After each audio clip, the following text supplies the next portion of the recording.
Hello everyone and welcome to my channel. This is the 56th part of What If Deku Had a Robot Wolf. I hope you enjoy. Link to the original story and author in the description. Chapter 56, The Hunt. My lord. We have located one of the targets. Where? Kiyoshi Ward Shopping Mall. Good. I shall deploy immediately. They will not escape. Kiyoshi Ward Shopping Mall. Is everyone ready? Mina said happily, raising an arm into the air. Yeah. Came the response from most of 1A. The entire class had gone out to the mall to gather supplies for the summer camp.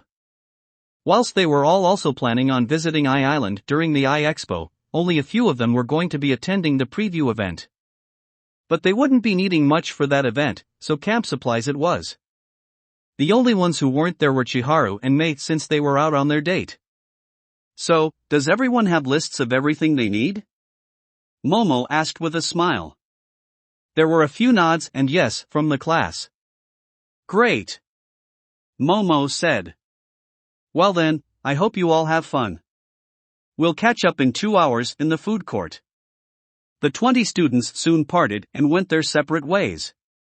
Some were by themselves, but most of them were in groups. Izumi, Achiko and Durandal were one such group. Whilst the three were still close, there was still some unresolved tension between them. Yesterday's revelations were still fresh in their minds. The fact that Achiko had powers like Eri was worrying. Not helped by the fact that she was also in contact with someone else with powers like her, but wasn't telling them who they were. It worried Izumi, but she wasn't going to push it, not yet. So, what are we getting first? Achiko asked. Oh, well, I was hoping to get some toiletries first, Izumi replied. Everything else on the list I already have. What about a swimsuit? Achiko asked. Izumi blushed. No, she did not have that. She never had a reason to get one after all. Not until today. Well, I was hoping to save that till later, she said nervously. I've never really thought about getting a swimsuit before. Well then, let's get that out of the way then. Achiko said with a smile before she put an arm around Izumi and dragged her off to a clothing store that had a large selection of swimsuits. And I mean a large selection of swimsuits. Ha! Izumi gulped as she looked at the large selection of swimsuits on show. Her eyes kept glancing over at the more skimpier ones available. How could someone wear something so revealing? Izumi, Durandal said. I suggest you go for one of the less revealing ones. Preferably a one-piece. Don't worry, Durandal. I wasn't thinking about wearing one, Izumi said, a light blush on her face. Whilst she did like some of the designs, she wasn't going to wear them. Especially not the more revealing ones like bikinis. Not whilst she still had all those scars. I agree. I don't think you're ready for that kind of swimsuit just yet, Achiko added with a friendly smile. Oh, hey guys. Toru said as she hopped over. Toru. Achiko said, looking slightly surprised. What are you doing here?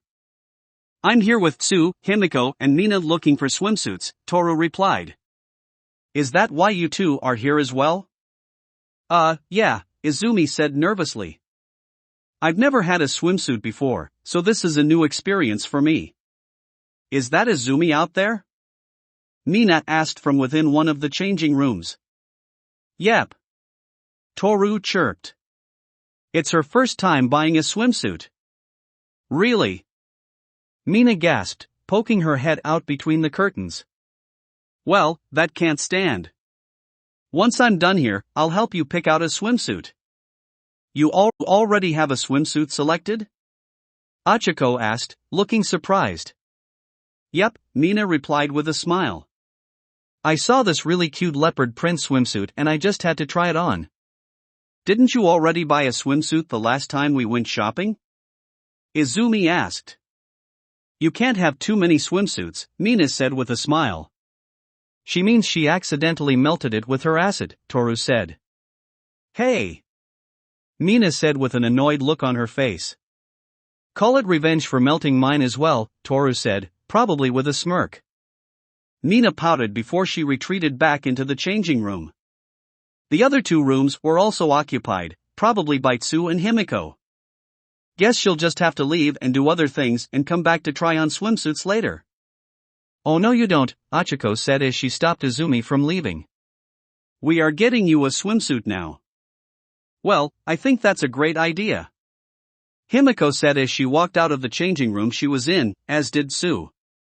Izumi couldn't stop the dark red blush that formed on her face. The swimsuits the two girls were wearing were hot. Himiko was wearing a blood-red bikini, whilst Tsu was wearing a green and yellow striped bikini. Ribbit, Tsu croaked. What do you think? I think they look cute on you, Izumi replied with a blush, trying to avert her eyes. Himiko smiled. I'm glad you like it, she said with a smile. Tsu croaked again, just as Kikaku. Kikaku means plan, and the plan was polycule. Well then. Mina said as she burst out of her changing room, wearing a leopard print swimsuit that suited her far too well. Let's help Izumi find a swimsuit. Help Izumi thought as her blush got worse. Why are all of the girls in her class so good looking? The next half an hour was spent looking for a swimsuit for Izumi.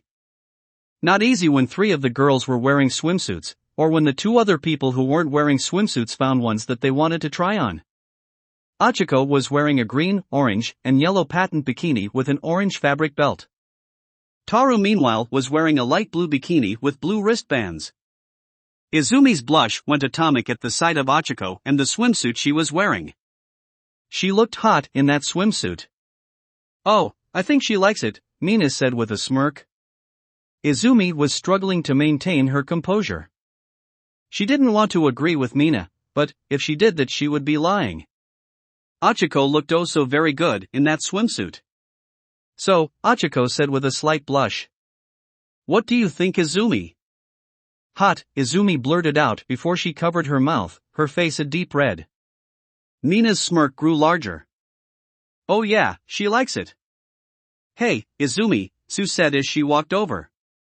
I think I found a swimsuit that may suit you, Ribbit, she said, holding up a dark green one-piece swimsuit.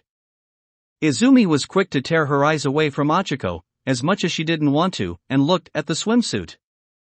It was on the less skimpy side, not as revealing as the other swimsuits on offer. But, well, she wouldn't know until she tried it on. Are you sure? Izumi said nervously. I think it will look good on you, Izumi, Achiko said with a smile. But I won't force you to try it on. Still, you should choose a swimsuit, since it did say we would need 1 inch. Izumi nodded slowly before she took the swimsuit. Well, she might as well try it on. Plus Achiko was right, she needed one for the camp.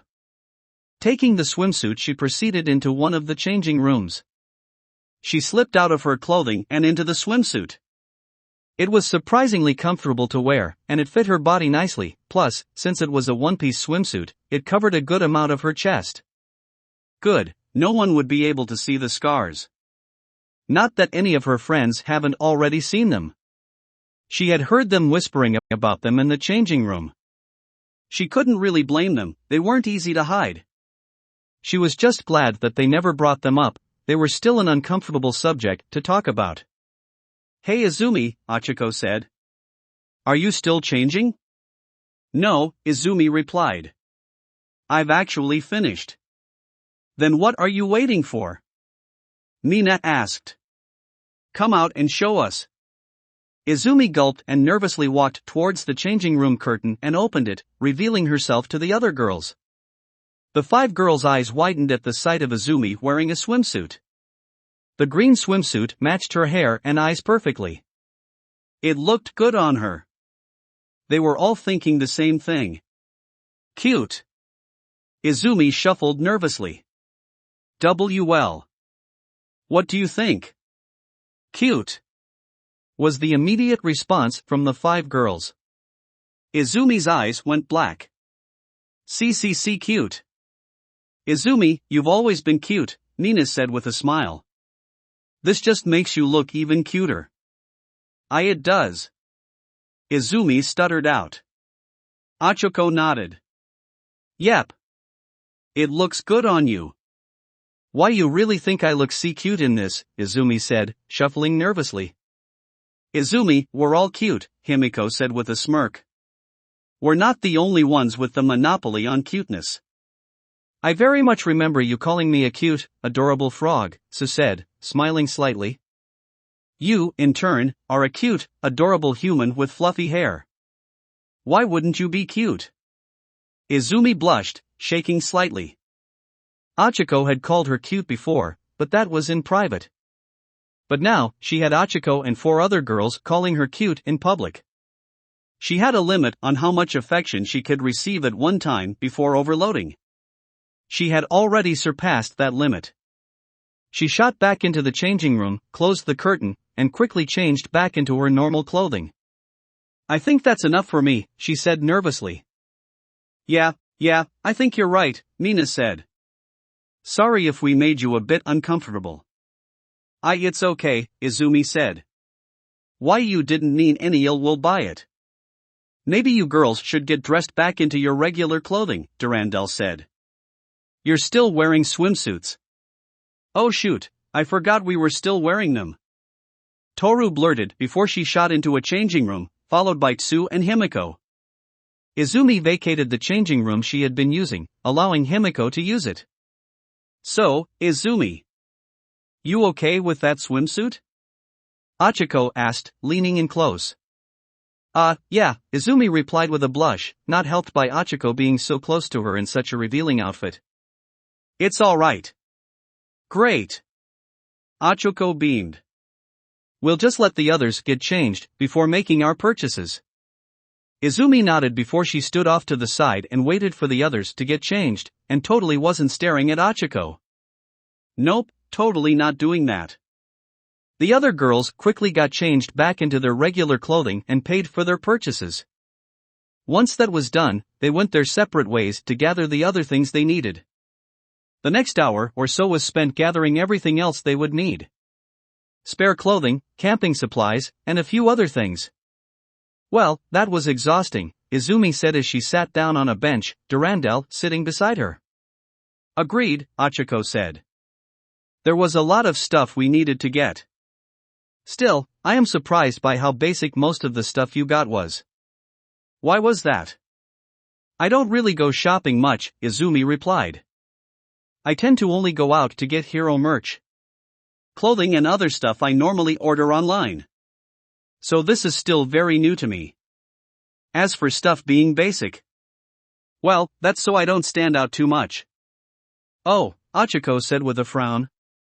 It still annoyed her how much pain and suffering Izumi had gone through. A part of her wished that she was like her, a non-quirk telepath. But, alas, that wasn't the case.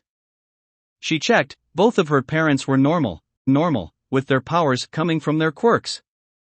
Well, she was going to make sure that she never went through any of that pain again. She will protect her. Anyway, we've gotten most of what we need, plus a few other things, Izumi said. Anything else you need? Durandal asked. Achiko shook her head. Nope, we've gotten anything we need. And what we haven't brought we have in stock back at the dorm. Which means we have some time to kill. Although, I could do with a quick visit to the toilets. Might have drank a bit too much today. You go, I'll wait here, Izumi said. I could do with a rest before meeting back up with the others. Achiko nodded.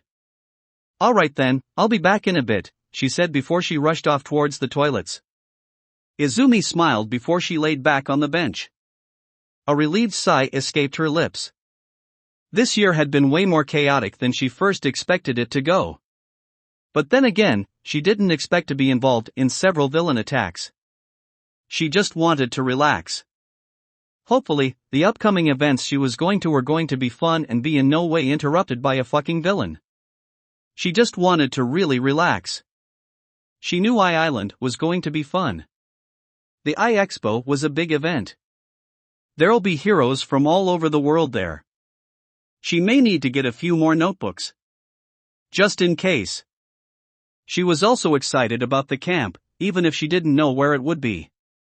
She wondered where they would be going? The school hasn't told them anything about it. She first thought they would be going with the wild pussycats, but that was quickly discarded. They said in a press conference after the sports festival that their next summer camp would be hosting the students from CI Academy. So they were out. Maybe another group? Hey, a male voice said behind her. Izumi was broken from her musing. She looked up from her seat and turned around. There was someone sitting on the bench behind her. She couldn't tell who they were. The hood on their blue hoodie was up, concealing their head. You are, yes? Izumi said nervously. Do you know how a puppet can cut their strings? The young man said. Izumi said, sounding confused. What kind of question was that? I'm not interested in cutting my own string, not that I have any, the young man said. It's just something I'm interested in knowing about, that's all. Izumi was rather confused about the man's questions. How can a puppet cut their strings? What kind of question is that? Nothing but a useless Deku. Katsuki's voice echoed within her mind. Deku, short for Dekunabu, useless, wooden, puppet. She was a Deku once, a puppet, hanging useless from her strings. It wasn't until All Might came along that she was able to become something other than a Deku. Well, I'm not sure how one would go about cutting their own strings, Izumi said. But, I don't think it's possible for a puppet to cut their own strings, not without outside help. Like that old Western tale, Pinocchio. He needed outside help to become alive. So, a puppet can't cut their own strings without outside help then, the young man said before he stood up. Thanks for the talk, Yusako. That was quite enlightening, he said before he walked off. Izumi watched as the man walked off and disappeared into the crowd.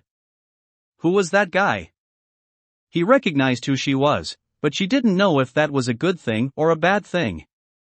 Izumi, I think we may have seen that man before, Durandal said. What do you mean? Izumi asked. That voice, didn't you recognize it? Durandal asked. We've heard it once before. At the USJ. A horrified look slowly crept onto Izumi's face. Now that she thought about it, yes, she did recognize that voice. It was one that haunted her mind for days after the USJ. Tamura Shigaraki. Leader of the League of Villains. Oh gods, Izumi fretted. What was he doing here? I don't know, Durandal replied. But we need to tell the authorities about this. They'll know what to do. Izumi nodded before she stood up and headed towards.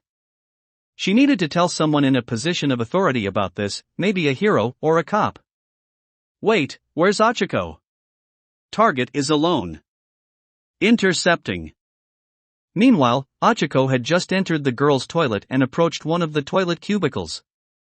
She really needed to cut back on how much water she drank. They walked unseen through the crowd, making their way towards their isolated target. Seriously, how thirsty was she today? And no, not that kind of thirsty. Izumi is cute and all, especially in that swimsuit they had gotten her. They spotted the restroom the target was in, and approached. Once she was finished relieving herself, she left the cubicle and washed her hands. Her thoughts went back to Izumi, and how grateful she was that she had met her. They entered the room, their presence invisible to the target. Even though she had been lying to the girl for so long, she was just glad that she hadn't lost her when she revealed her telepathic abilities. Even now, Izumi still wanted to be with her. It felt nice. To get that weight off of her chest, to finally tell someone else what she was. They spotted their target. They're back towards them. Achiko sighed as finished washing her hands and walked over to the dryer. Soon, very soon, she will be ready to tell Izumi the full truth, about what she truly was. They raised their blade and rushed forward. Izumi rushed towards the toiles Achiko had gone to. If the leader of the League of Villains was here, then they were all in danger. But, she wanted to make sure Achiko was safe first. Achiko. Izumi cried as she barged into the women's toilets. Izumi! Achiko said, slightly startled by Izumi's sudden appearance. What's wrong? She asked, finishing off drying her hands. Izumi breathed a sigh of relief.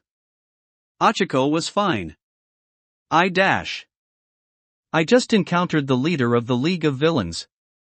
Tamura Shigaraki. You what? Achiko gasped. What happened? He just sat on the bench behind me and asked me if it's possible for a puppet to cut their own strings, Izumi replied. I don't know why he talked to me or asked me that question, but we need to tell someone about it. Lead the way, Achiko said before the three rushed out of the women's toilets. And saw an armored figure walk out of the men's toilets. The man, because there was clearly a man underneath that, was wearing sturdy armored plates over a bodysuit, colored a mix of dark purple and dark red. An armored gauntlet with claws at the end of each finger was on his left hand, and he wore a helmet that was the image of fear itself. To top it all off, a dark black floor-length combat skirt and heavy-duty boots. And then there was his right hand, or lack of one. But only for a second. Moments after he left the toilets, 5 thin, long metal rods with claws on the end extended out of the stump, forming a metal hand. The hand flexing once fully extended. The two froze at the sight of the figure. His armor was dark, sinister, and highly advanced. But it also shared the same color scheme as Achiko's hero costume. That was interesting. It was like someone had decided to have the great idea to combine Darth Vader with the Grim fucking Reaper. Izumi wasn't going to compare the guy to Kylo Ren, because that guy was as scary as a fly swatter. You can stop a blaster bolt. So what? Try deadlifting a fucking Star Destroyer. Yes, she did the maths, he can do that. Thank you Star Wars Jedi, Fallen Order, for giving her a scene of the man himself holding back the fucking ocean. Look.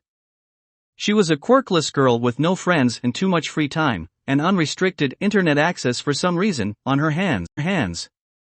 She needed to find ways to keep herself occupied at times. So, sometimes, she spent days or weeks researching fictional characters to find out just how powerful they were. Researching Darth Vader was fun. What was she doing again? Oh right, recovering from the shock of seeing Darth Vader / the Grim Reaper walk out of the men's toilets. The armored figure looked down at them for a second before turning and walked away. Who was that? Izumi asked, wondering who it was. Maybe an underground hero or something, Durandal said. Who else would go about dressed like that? There were a few moments of silence before Durandal sighed and lowered his head. She's gone to get an autograph from him, hasn't she? Achiko nodded. Yep. Durandal raised his head to see that, yes, Izumi was getting an autograph from the guy. Once she had received it, she zipped back to the group, staring at the page that was just signed. Is it possible for you to pass by a hero and not ask them for an autograph? Durandal asked. Nope. Izumi replied, looking at her latest acquisition. Durandal shook his head. Did you at least tell him that the leader of the League of Villains was here? Izumi froze, a blank look appearing on her face. Oops. Durandal sighed and shook his head, again. Of course you got distracted asking a hero for an autograph. Well, good thing for you I called the police the moment I realized who you were talking to. Oh, well that's a relief, Izumi said with a smile. We should gather the rest of the class, just to make sure everyone's safe, Achiko said with a nod. The police and several heroes soon arrived and secured the entire area, but found no trace of Tamura anywhere. Izumi suspected that he must have left long before the police arrived, maybe thanks to that guy with the warp gate quirk. Everyone was safe but stressed out that a dangerous villain was allowed to wander among them. Inko especially was worried about this when she found out, since it was her daughter who he approached and spoke to. The hug Izumi had received was almost suffocating. She needed a vacation. As did her mother, and Eri, because the young girl needed to experience something fun and exciting that was outside of UA's grounds. Well, Toshinori did owe her more than a few favors. Perhaps she can convince him to bring them along to the Expo. Achiko meanwhile, was having a fucking panic attack. Oh yes, Izumi had a run-in with a dangerous villain, but there was something else that was worrying her. That armored figure they encountered leaving the toilets, why did he feel so familiar? She was sure that she hadn't seen him before. She would be sure of seeing someone who looked like that before. But then, why did she still feel like she had met them before? And Izumi had gotten a signature from the guy. How the fuck was she supposed to tell her girlfriend that the supposed hero she just got a signature from was, in fact, not a hero, but something different? Because something told her that man was not a hero. Now that she thought about it, she had felt that man's presence before, many years ago. It was the same presence she felt the day her parents were killed. 6 down. 3 to go. That will be it for this part. I hope everyone enjoyed. If you did, please leave a like and comment if you want part 57. If you want to hear more from me, subscribe. I hope to see you all in the next one.